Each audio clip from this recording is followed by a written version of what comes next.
الرحمن الرحیم نحمده ونصلی علی رسوله الکریم اما بعد۔ حضرت خواجہ معین الدین چشتی رحمۃ اللہ علیہ، حضرت خواجہ معین الدین چشتی رحمۃ اللہ علیہ ہمارے بزرگوں میں سے ہیں، اور چشتیہ سلسلہ انہی کی طرف منسوب ہے، اور ہم لوگ بھی سلسلہ چشتیہ ہی سے وابستہ ہیں۔ یہ سن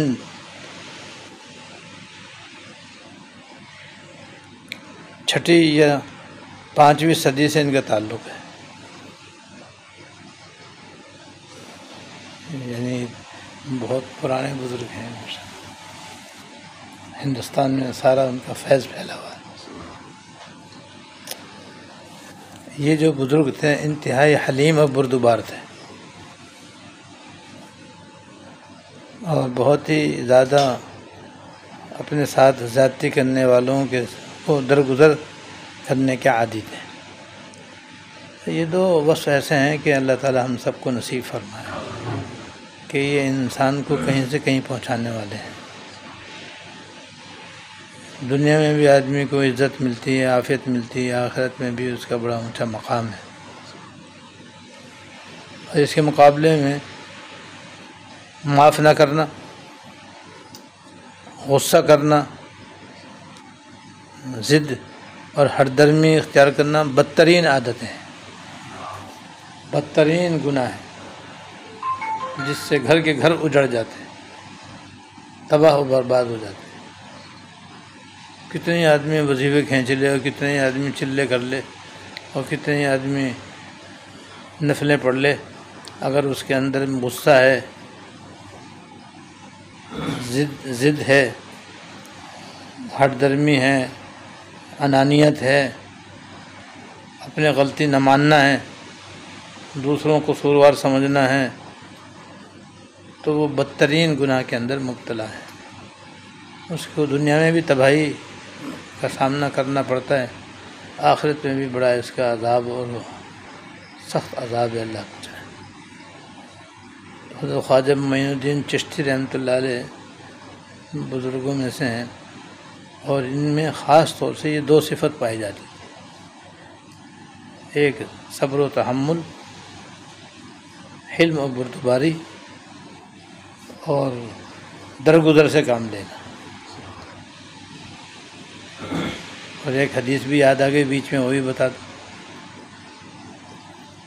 ایک شخص نے حضور سے شکایت کی کہ میرا غلام جو ہے وہ میرا کہنا نہیں مانتا، میں کام کرنے کے لیے کہتا ہوں کرتے ہی نہیں، تو مجھے غصہ آتا ہے، تو میں کب تک معاف کروں اور کہاں تک معاف کروں؟ آپ نے فرمایا 70 مرتبہ پہلے معاف کرو۔ 70 دفعہ معاف کرے گا تو وہ تو غلامی سیدھا ہو جائے گا انشاءاللہ، اگر اس میں عقل ہوئی، سمجھ ہوئی۔ یہ ہے ہمارے حضور کی تعلیم و سنت، اور اللہ تعالیٰ کی عادت بھی حلم اور بردباری ہے، اور حضور صلی اللہ علیہ وسلم کی عادت بھی حلم اور بردباری اور معاف کرنا، درگزر کرنا ہے۔ تو یہی صفت حضرت خواجہ معین الدین چشتی رحمۃ اللہ علیہ کے اندر بھی تھی۔ اب ان کا واقعہ سنو۔ ایک شخص ان کو قتل کرنے کے ارادے سے ان کے پاس آیا، ایک شخص ان کو قتل کرنے کے ارادے سے ان کے پاس آیا۔ آنے سے پہلے حضرت کو کشف ہو گیا کہ یہ مجھے قتل کرنے کے لیے آ رہا ہے۔ جب وہ بالکل قریب آیا تو آپ نے کہا بیٹھو بھائی، اور بڑے اخلاق سے اور بڑے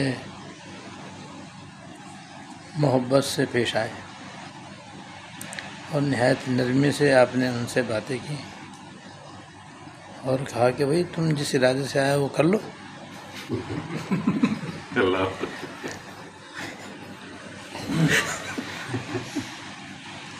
سن کر کے وہ کانپنے لگا، پانی پانی تو ہو ہی گیا، کانپنے لگا اور کہنے لگا کہ حضرت مجھ سے گستاخی ہو گئی، دراصل مجھے بہت سارے مال کی لالچ دے کر آپ کے قتل کرنے کے لیے بھیجا گیا تھا، مجھے معلوم نہیں تھا کہ آپ ایسے اللہ والے ہیں، لہٰذا میں تو اس ارادے سے باز آ گیا اور بغل میں سے اس نے چھری نکال کر حضرت کے سامنے پھینک دی کہ اب حضرت آپ مجھ سے بدلہ لے لو۔ میں تو آپ کے قتل کے ارادے سے آیا تھا، آپ نے تو مجھے پچھاڑ دیا، تو اب آپ مجھ سے بدلہ لے لو، چھری آپ کے سامنے۔ ہماری تو عادت معاف کرنے کی ہے، بدلہ لینے کی نہیں ہے، ہماری عادت تو معاف کرنے کی ہے، ہمارے ہاں تو بدلہ لینے کا کوئی خیال نہیں ہوتا۔ ہمارے سلسلے میں، ہمارے بزرگوں میں برائی کا بدلہ بھلائی سے دینے کا ہوتا ہے، برائی کا بدلہ برائی سے نہیں دیا جاتا، تو میں یہ کیسے کر سکتا؟ وہ حضرت کی یہ بات سن کر اور بھی رام ہو گیا اور اس نے سارے برے کام سے توبہ کی اور حضرت خدمت میں رہا، یہاں تک کہ 2 مرتبہ اللہ پاک نے حج کی سعادت عطا کی اور جنت البقیع، جنت المعلا میں اس کو دفن ہونا نصیب ہے۔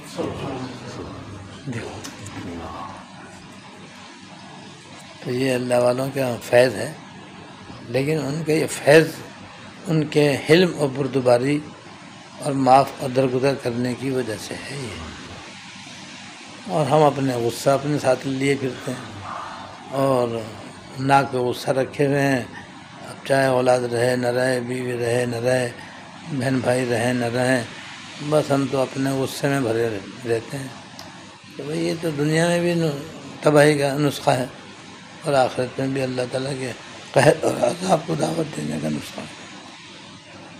زندگی گزارنے کا طریقہ تو یہ نہیں ہے، زندگی گزارنے کا طریقہ تو بس ایک ہی ہے کہ حلیم اور بردبار بن کے رہے۔ غلطیاں تو سب جگہ ہوتی ہیں، 70 دفعہ پہلے معاف کرے، پھر اس سے بدلے کی بات کریں، اگر کرے اول تو ضرورت نہیں پڑے گی انشاءاللہ۔ حضرت خواجہ معین الدین چشتی رحمۃ اللہ علیہ سے منقول ہے اور مروی ہے، وہ فرماتے ہیں کہ سلطان محمود غزنوی رحمۃ اللہ علیہ مشہور بادشاہ ہیں، ان کے عجیب عجیب واقعات ہیں اور ان کی بڑی شاندار فتوحات ہیں۔ ان کے انتقال کے بعد کسی نے ان سے دریافت کیا کہ تمہارا کیا معاملہ ہوا، اور یہ اس لیے پوچھتے ہیں کہ عام طور پر ہر مسلمان کی روح مرنے کے بعد سب سے پہلے اللہ تعالیٰ کی بارگاہ میں پیش ہوتی ہے، جیسی جسم سے نکلتی ہے نا سیدھی وہ آسمان پر جاتی ہے اور فرشتے اس کی روح کو لے کے جاتے ہیں اور اللہ تعالیٰ کے دربار میں پیش کرتے ہیں اور اللہ تعالیٰ خود اس سے بات کرتے ہیں اور اپنی مغفرت کا اور اپنی رضا کا پروانہ دیتے ہیں، اور پھر فرشتوں سے کہتے ہیں بھئی اس کو دنیا میں لے جاؤ اور اسی قبر میں جہاں اس کا جسم ہے اس میں اس کو ڈال دو، اور پھر وہاں سے 3 سوال ہوتے ہیں، پھر 3 سوالوں کو جب وہ جواب دیتا ہے پھر اسی قبر کو تحدی نگاہ کشادہ کیا جاتا ہے۔ یہ ہر مومن کے ساتھ ہوتا ہے، اس لیے پوچھتے ہیں کہ بھئی تمہارے ساتھ اللہ تعالیٰ نے کیا معاملہ فرمایا۔ اس لیے سلطان محمود غزنوی رحمۃ اللہ علیہ کے انتقال کے بعد کسی نے خواب میں ان کو دیکھا اور ان سے پوچھا کہ حضرت کیا معاملہ ہوا؟ میرے ساتھ تو عجیب معاملہ ہوا۔ وہ معاملہ یہ ہوا کہ میں ایک مرتبہ سفر میں تھا اور ایک قصبے میں جا کر کے میں ٹھہر گیا اور وہاں ایک کمرے میں میں نے اپنے رہنے کا ارادہ کیا۔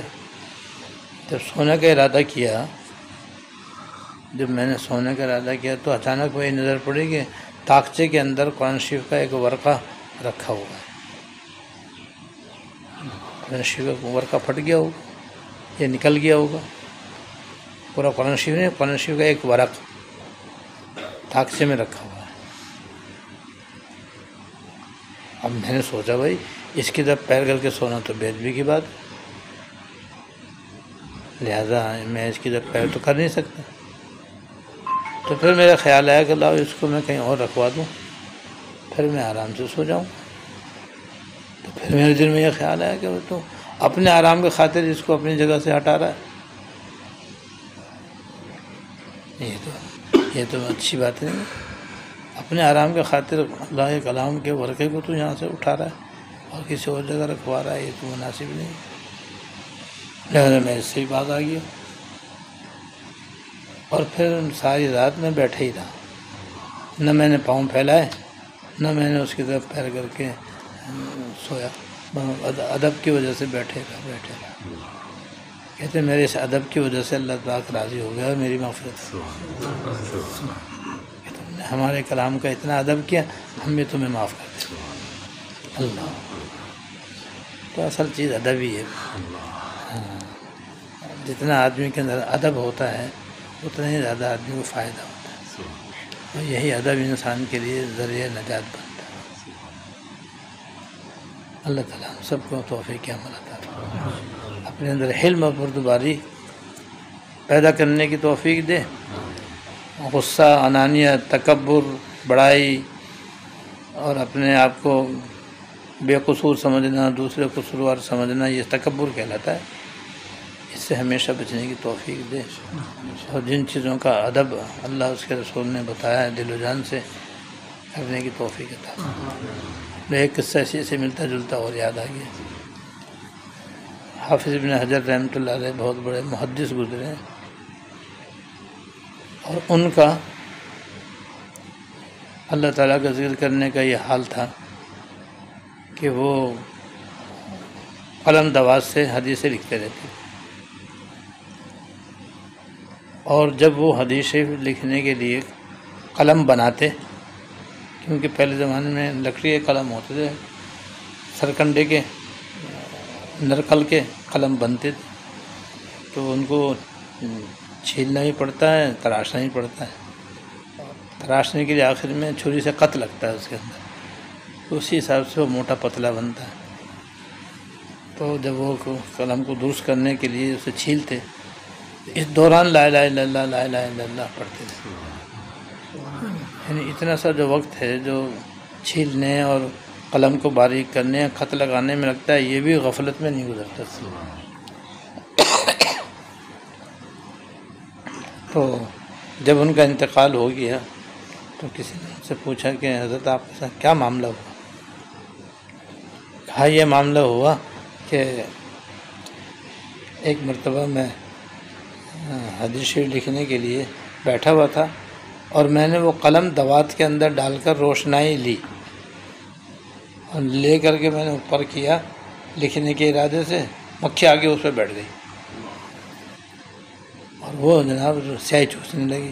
تو مجھے خیال ہوا بیچاری بھوکی ہے، پیاسی ہے، لاؤ پہلے اسے اپنا پیٹ بھرنے دو، دوبارہ میں بھر کے پھر لکھ لوں. تو میں اس کے سیاہی چوسنے کا انتظار کرتا رہا. جب وہ اپنے پیٹ بھر کے اڑ گئی تب میں نے اس کو دوبارہ، میرے تو اس پہ کوشش ہو گئی. اللہ وہ ساری خدمت ہے وہ بھی قبول ہوئی ہوں گی انشاءاللہ، مگر اللہ تعالیٰ کو پسند یہ عمل آیا، یہ پسند آیا کہ بھائی تم نے ہماری ایک مخلوق کا خیال کیا، اب ہم تمہارا ہم بھی خیال کرتے ہیں. اور مخلوق کے پر خیال کرنے کا اللہ تعالیٰ کو بہت جلدی رحم آتا ہے. بھائی ہم لوگ اس کا خیال رکھیں زندگی میں، ہاں ماتحتوں کا بھی خیال رکھیں، بیوی بچوں کا بھی خیال رکھیں، یہ سب قابل رحم ہیں. ان کی ضروریات کا بھی خیال رکھیں، جانوروں کا بھی خیال رکھیں. بس ہر جو بھی ہمارے سامنے ہے بس وہ قابل رحم ہے، ہم خود قابل رحم. حدیث میں آتا ہے کہ تم زمین والوں پر رحم کھاؤ، رحمان جو آسمان میں وہ تم پر رحم کھائے گا. اللہ تعالیٰ سے توفیق عطا فرمائے. واقعہ